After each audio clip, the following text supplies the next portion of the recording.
Hey, what's going on, guys? Welcome back to a brand new video.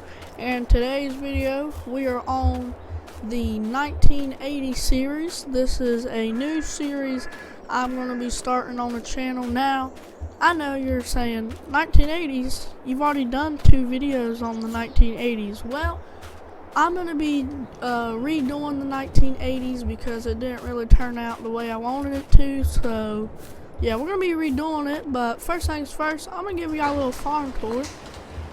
So yeah, I'm going to give y'all a little farm tour. So we'll start off first. We have our John Deere 4440 power shift. We've got 2 DMI grain wagons. We have a John Deere 7720 turbo, and over here we got our corn headers. Right here we have an International 1486 International chisel plow, Case International corn planter. So shut this up, and then over here we have John Deere 4020 New Holland hay bind, John Deere Little A with a New Holland windrower on it, and we have our John Deere 348 square baler, and then we have our trailer for the square bale. So first thing I need to get done on the farm is we have a bunch of hay, and we have 6 Holstein cows, which are the dairy cows, so they produce milk. So we're gonna need to cut this hay. So I'm going to crank up the John Deere 4020, and I'm gonna hook the hay bind up to it. But before I can hook it up, I actually have to take the PTO off the hay bind because I gotta get it greased up and everything. So I'll get that greased up, reattached to the hay bind, get the hay bind hooked up, and I'll catch y'all in the field. Alrighty, y'all. We got the PTO on the hay bind greased up. It should be good to go. So turn her on. I skipped a little piece because I don't want to be directly up on that fence line, and I don't want to damage anything, so I have a little gap there between the fence and the field. But yeah, I'm gonna have to be a little bit careful here because the property line is a little bit weird. Instead of me like owning this whole big land of grass, another person, like I own like the majority of it, but that person that lives over there in that gray house, they own like a small portion of it. Like a small portion of it's on their land. So I gotta look out for the property line, so I'll keep an eye out for that. And once I find the property line, I'll mark it with something so I know where we need to mow and where someone else's property is. So I'll get that done and I'll catch y'all after that. Alrighty, y'all. Good news, I found where the property line was, and I didn't necessarily mark it, but I went up on it and I mowed around it so that way I know where it's at. It was probably been a smarter idea if I would have just done a headland so I know what's inside the headland to mow that, what's outside don't mow it because that's someone else's property. But luckily I found out where the property line was. They actually own a good portion of this small little patch of grass here, but it's nothing too big, so it shouldn't affect the amount of square bales we'll get off this field any. I mean, I hope not, hopefully. But yeah, it shouldn't affect how much hay we're gonna get off this field. Plus we still gotta mow all that up there, so it shouldn't affect that. Plus we only have 6 Holstein dairy cows, so we don't have that many. So I mean, we're still gonna need a lot of square bales, but it's not like we're gonna need 1,000 of them. I mean, there's a possibility we could get 1,000 square bales off this field, but I extremely highly doubt it. So yeah, I'm gonna keep mowing here. I'll catch y'all in a little bit. Alrighty, y'all. This is, I guess you could say my 4th pass, so all that right there is theirs. I'm not going to do a headland, but I'm just going to kind of, mark the property line, so I'm just going to do forward line up through here. so I know everything inside this line needs to be mowed. Everything outside is the neighbor's property. So yeah, they own a good portion of this grass field, but it really doesn't matter. It really wouldn't affect my the amount of hay bales I get off this field anyways. Like seriously, it really won't. But yeah, they do own a good little portion of it. I mean, if it ever goes for sale one day, I mean, I'll probably be the first buyer. But it's alright. We still got a little bit against that fence line, but I don't think I'll get around to get it. I just don't want to damage this hay bind, because this hay bind actually used to be pretty beat up, but I just recently restored it. As you can tell by the paint is still new. This thing was made in like the 50s, 60s or something.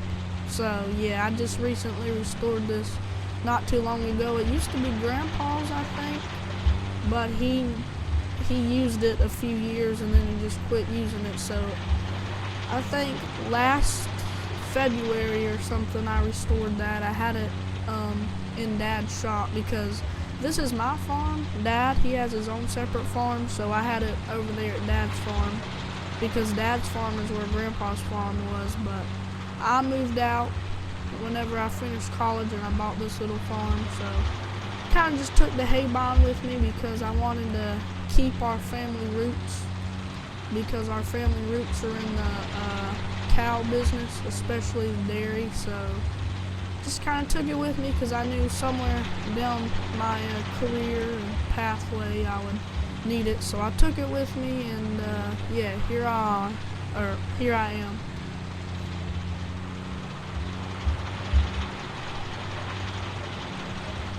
So yeah, 1, 2, 3, 4. This is my fourth pass over here. Still got to do all that over there, and there's a decent amount of grass in between my fields. I still haven't showed y'all my fields because obviously we're just mowing hay right now, but I'm not sure if I'm gonna mow that or not in between my fields. If this gives me a good enough amount of hay bales, I'll just mow this, but I'll probably, well, I don't know. Like, if this gives me the amount of hay bales I need to keep the cows fed this winter and all that, you know, I'll just mow this. But if it doesn't satisfy my needs and stuff, I'll definitely mow what's in between my fields. But anyways, it's coming along good. Mowing is coming along good, and I will catch y'all when I've done a little bit of more work. Alrighty, y'all, I've done some more work. I'm just gonna turn the mower off real quick. I'm gonna hop out. I've got a little bit of grass that's getting clogged up in the teeth, so I'm gonna get down here, check. Yeah, everything seems to be fine right there, but luckily I got it turned off. So there's just some clumps of grass that's getting caught on these little teeth thingies, I guess you could call them. I always forget what they're called, but yeah, should be good right there. Hop back up in here. I mean, this is some pretty thick grass, which, I mean, I hate that it clogs up the mower, but I kind of do like it because the thicker, I mean, look, it's so thick. Look at these rows. Look how thick they are. Well, I mean, it's not that thick, but I mean, y'all probably can't tell how thick it is, but some pretty thick hay if I've ever seen. So yeah, I mean, that's some pretty thick hay coming out the back of the mower right there. It might be a little wet. We had a shower of rain come up the other day, but I don't think it would affect the hay that much, because that was a couple days ago. And the mower has those two little rollers in the back. Basically what those rollers do is they're going to squeeze all the water and moisture out of the grass, and yeah, it just helps dry it out. Plus, after we mow this field, we're gonna rake it into some much bigger, thicker rows so we can get more square bales. So, yeah, flipping it over should dry out the bottom some. So, yeah, it should be, for the most part, dry. I was watching the news on TV this morning. There shouldn't be any rain coming. I think the nearest rain shower is like a couple miles away or something. So, but it said it's just gonna pass by, so shouldn't be that bad.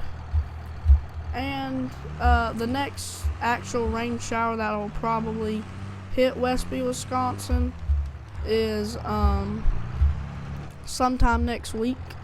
And I'll have this field done by this evening probably. And I'll probably hook the small John Deere A up to the rake.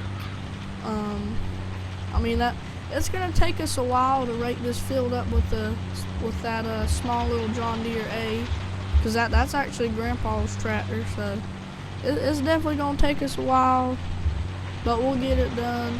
I mean, if we use the 40-20 to rake this field, it would obviously, I mean, it's still gonna take a while, but it's gonna take less time. But I just feel like running Grandpa's tractor. We haven't ran that tractor in like 2 years, so we'll probably have to like repair something or look it over before we can start it. Heck, if it's been sitting for like 2 years and I haven't used it, probably needs more than just a repair. I mean, I think it's gonna be hard to start. So yeah, I'm getting my hay done a little bit early. It's tomorrow is September 1st. Right now it's late August. Tomorrow's September 1st, so I'm just getting ahead of schedule because I want this hay out of the way before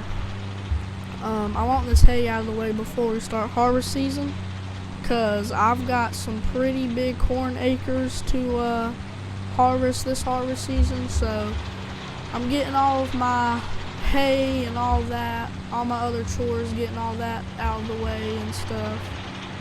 So yeah, getting all my dirty work out of the way, and then we'll hopefully have a nice relaxing harvest season. Might need to get a few things checked over on that 7720, because it hasn't been ran since last harvest season. Because the only reason I run that thing is during harvest season. So probably quite a few things need to be checked over on that. But yeah, I'm gonna continue mowing. Hope you enjoyed today's video, and I'll catch y'all in the next one.